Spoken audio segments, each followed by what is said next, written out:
Hello, and welcome to some Dodge family history. This is where I present information and research on my ancestors who served in the military during the early 20th century.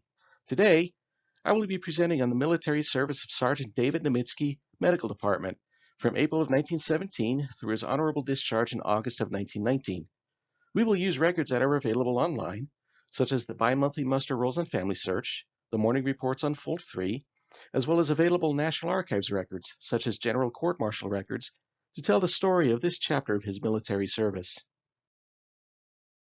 At the time of the United States entry into World War I, on April 6, 1917, Sergeant David Nemetzky was stationed at Base Hospital No. 5 in Nogales, Arizona. He had re-enlisted on April 11, 1914, which meant that he would have been discharged following expiration of his term of service on April 10, 1917. However, because of World War I, it appears that his enlistment was extended for the duration of America's involvement in the war. Whether this was by his request or by general order of the Army is unknown, as any record regarding his enlistment being affected or altered no longer exists. Shortly after America's entry into World War I, Sergeant Nemetzky was transferred back to the Presidio of San Francisco on April 24, 1917. He arrived there 2 days later, on April 26, and was part of the Medical Department Casual Detachment awaiting orders. On May 10th, orders were received, and he was assigned to duty back at the Presidio of San Francisco. His second assignment at the Presidio of San Francisco would be different from his first assignment, not only because he was now a non-commissioned officer, but also because of the enlisted personnel who he would be responsible for.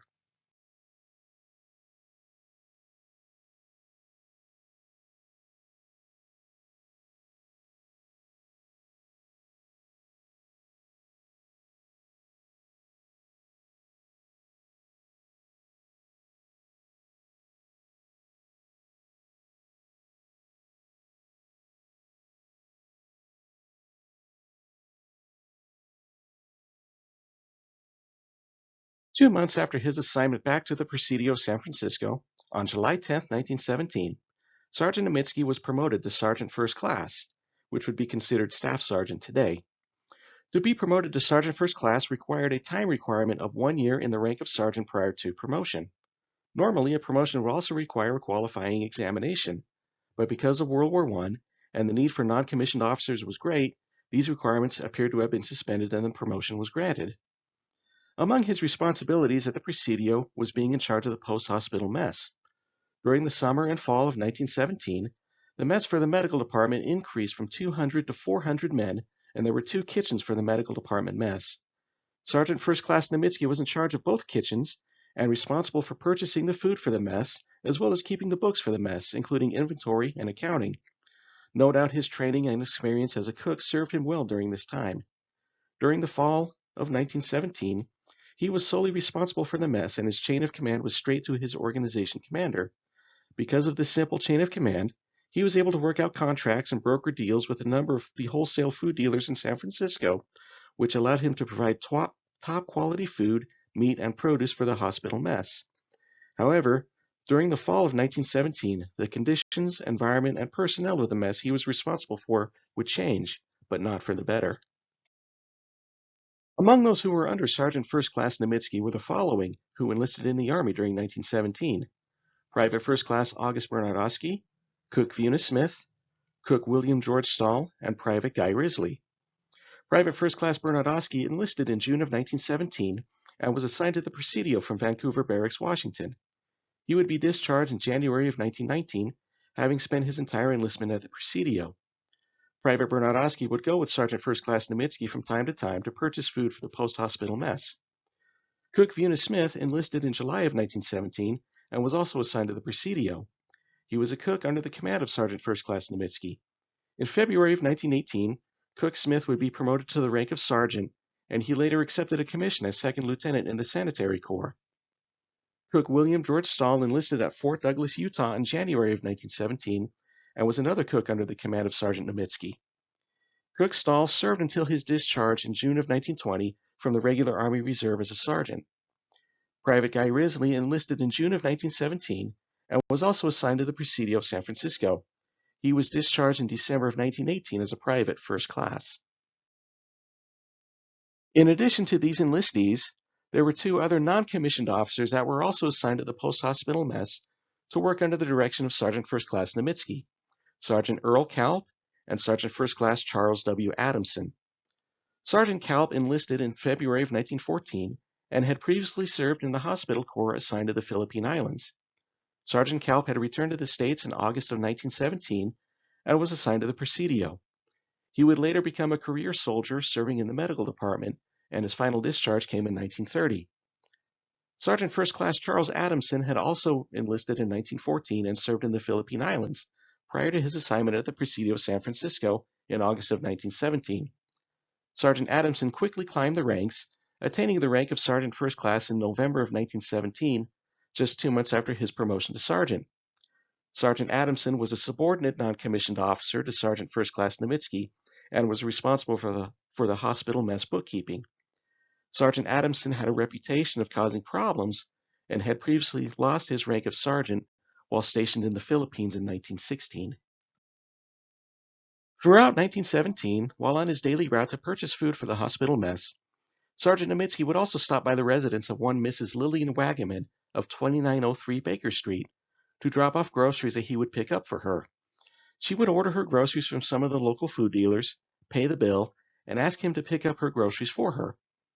Sergeant Nemetzky had done this for a number of months without a thought, as it was on his route to purchase food for the hospital mess, and it became a part of his routine. He even purchased a turkey for her during Christmas of 1917, and paid for it out of his own pocket as a gift to her. By this time, however, Private Bernardowski and Cook Smith informed him that he was being watched, and that accusations had started that he was selling food purchased for the hospital mess to Mrs. Wagaman. In January of 1918, knowing the accusations of misappropriation of Army property leveled against him, Sergeant Nemetzky openly took 10 pounds of butter from the mess kitchen, tied it up in a package, as if to give the impression to those who were watching him that he was going to either sell the butter or otherwise abscond with it for his own personal benefit, placed it in the vehicle he used for his daily purchases, and left the Presidio. Later that day, he returned the entire amount of butter back to the hospital mess. It was this action, done so openly, that caused him to be arrested on January 23, 1918, and placed in confinement at the Presidio guardhouse, where he would be held until he faced trial by General Court-Martial. The General Court-Martial was held on February 21, 1918. Sergeant First Class Nemetzky was charged with a total of 5 counts of misappropriation of government property, specifically misappropriation of turkey, butter, eggs, and meat for his own benefit and use. While he had faced general court-martials twice before for his own misactions, this court-martial would prove to have been brought about by those under his command, some of whom were seemingly naive and simply following the lead of those around them, while others who were responsible for bringing this court-martial about appear to have been motivated by an unfounded animosity against Sergeant First Class Nemetzky. The first witness for the prosecution was Mrs. Lillian Wagaman of 2903 Baker Street. Right away, it was clear that no military property had been appropriated. When asked about meat that he brought to her, she stated, "Well, he used to come, he used to get my meat for me, get my order, and bring my meat for me." Regarding a turkey he had brought to her, she stated, "I was to pay for it, and then he made a present of it. I was to pay for the turkey, and then he made a present of it. I ordered it."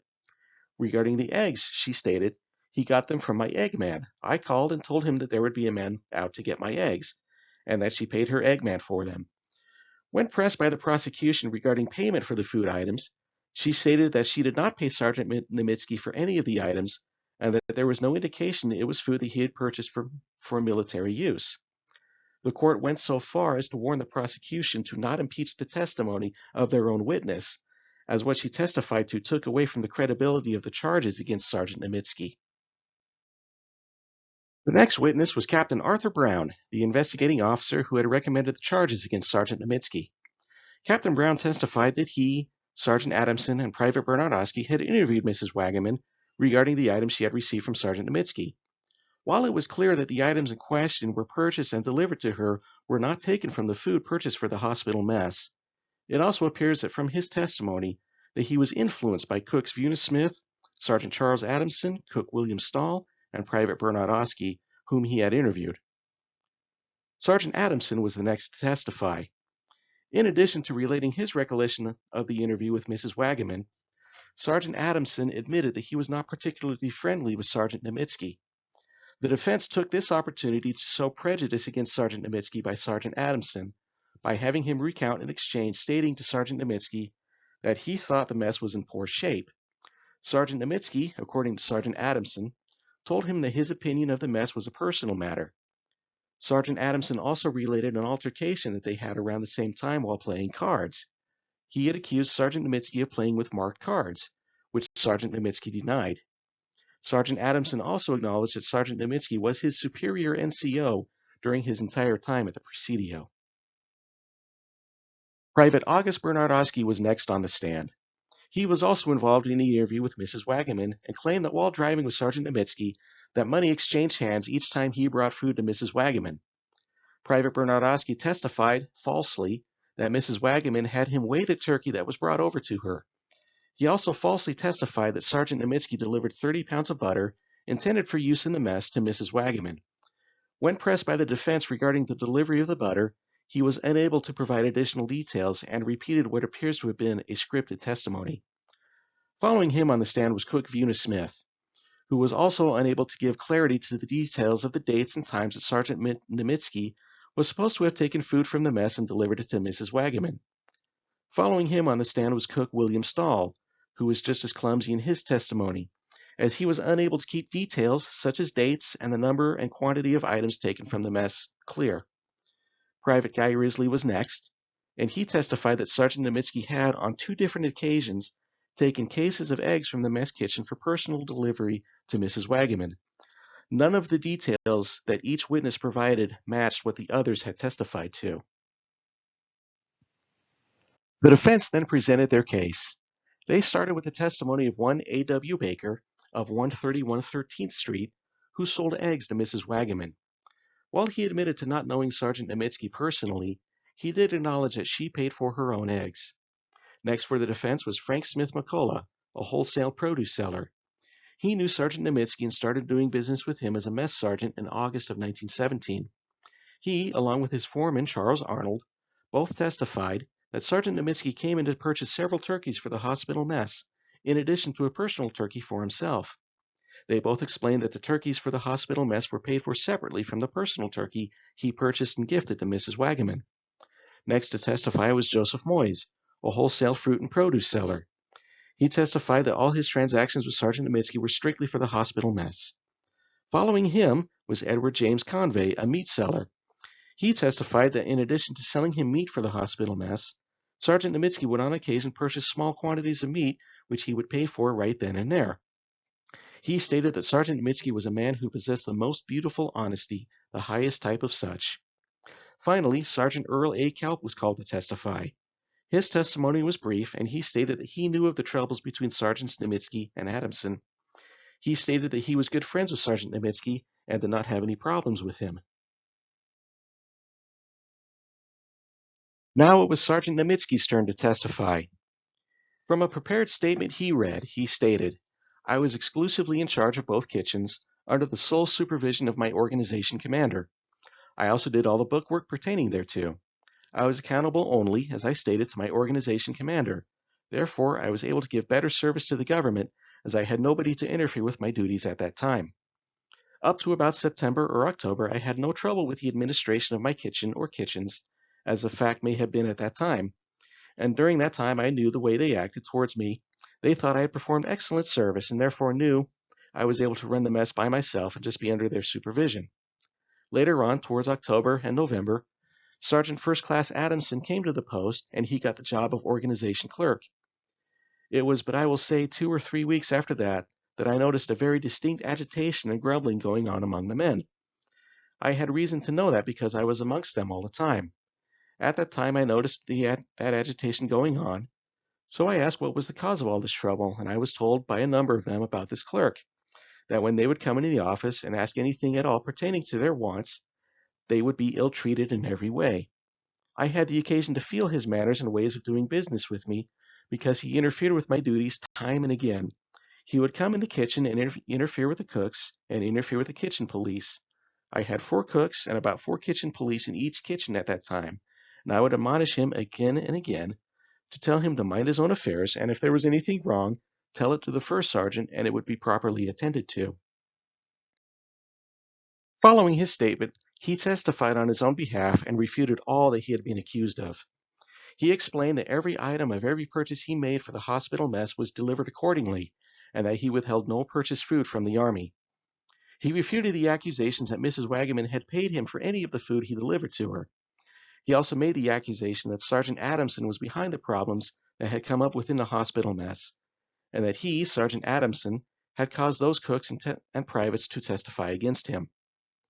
Following the conclusion of Sergeant Nemetzky's testimony, the court was closed and he was found not guilty on all charges. Following his acquittal, he was released from confinement and returned to duty the next day. Following the acquittal, he was admonished of the perniciousness of mixing private transactions with military business, and that such practices were objectionable and should not be tolerated or indulged in by those in the service. Those investigating this case were also admonished. The voluminous record in this case, with its findings of not guilty, emphasizes the necessity for careful investigation before charges are proffered and the cost and time and money of a trial incurred. It is important to note that throughout the record, the word groceries was never used in describing what Sergeant Nemetzky brought over to Mrs. Wagaman. Had this word been used, it would have clarified the circumstances and given greater understanding that he did not take any food intended for the hospital mess for personal use. On March 6, 1918, Sergeant First Class Nemetzky was transferred to Vancouver Barracks, Washington. In June of 1918, he was promoted to the rank of hospital sergeant. The promotion to hospital sergeant normally requires a soldier to be in rank 12 months before being promoted. However, because of World War I, this time requirement was waived. Sergeant Nemetzky's stay at Vancouver Barracks was short, however, as he returned to San Francisco in September of 1918, this time being stationed at Letterman General Hospital, which is a different facility than that of the Presidio Post Hospital. Just 2 months later, in November of 1918, he was transferred to Base Hospital number 162 at Camp Lewis, Washington. On December 23, 1918, Base Hospital 162 was demobilized, as the war had ended and troops were returning back home, and he was assigned to the USA Base Hospital at Camp Lewis. On January 8, 1919, Hospital Sergeant Nemetzky was granted leave. While on leave, he was promoted to the rank of Master Hospital Sergeant, with the date of promotion being effective December 16, 1918. When his leave was ended on February 5, 1919, he received orders to report to the port of embarkation at Hoboken, New Jersey. According to the morning reports for the base hospital at Camp Lewis, notice of this order of transfer was not received until February 15th, and he had erroneously been listed as AWOL during that time. After reporting from leave at Hoboken, he was assigned to the Post Hospital Army Supply Base, Brooklyn, New York, on February 10, 1919. After nearly 3 years after his request to be transferred back to New York was denied, he was back home. On May 17, 1919, the Post Hospital was demobilized, and he was assigned to USA Embarkation Hospital No. 4 in New York City. He was on duty there until June 13, 1919, when he was furloughed to the regular Army Reserve, as he had been on active duty since his enlistment more than 5 years earlier in April of 1914. In August of 1919, he requested to be discharged from the regular Army Reserve so that he could re-enlist in the Army. His request was approved, and he received an honorable discharge on August 27, 1919. I hope you have enjoyed this presentation and found it informative. Sergeant Nemetzky's service during World War I, while serving stateside, was definitely tumultuous, as he faced a general court-martial under false charges. However, he was able to defend himself and be exonerated, and continue serving in the Army, attaining the rank of Master Hospital Sergeant and receiving an honorable discharge. As for Sergeant Adamson, the subordinate non-commissioned officer behind the false charges, he also attained the rank of Master Hospital Sergeant before facing a general court-martial of his own in March of 1919 for fraud and disrespecting a superior officer. Sergeant Adamson was found guilty, reduced to the rank of private, and confined at hard labor for 2 months. The next presentation will look at Sergeant Nemetzky's re-enlistment and continued military service in the Army Medical Department from 1919 to his honorable discharge and transfer back overseas in 1924. Thank you.